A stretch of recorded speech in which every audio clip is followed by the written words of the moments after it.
mga ka-trending, welcome back to ZK Trend.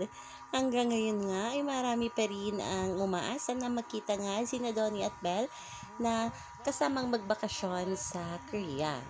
At pinag-uusapan na nga ang IG story ni Piolo Pascual na kung saan marami ngang nagsasabi na spotted nga itong ating Donnie at Belle habang nanood nga ng Coldplay sa Korea. Makikita dito sa larawan na ang babae nga ay naka-white nga ng upper at black na pants at may puting sapatos. Parehong-pareho nga sa ipinost ni Belinda sa kanyang Instagram account.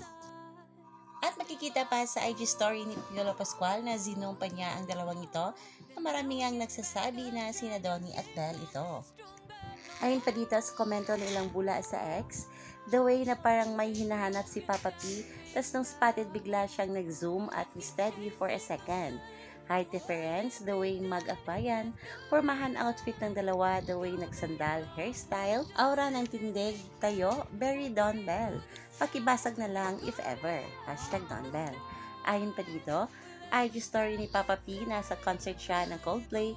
What sila to, yung height nila, yung katawan nila, silang sila eh. Naiiyak na talaga ako, haha Babs, need natin ng X3.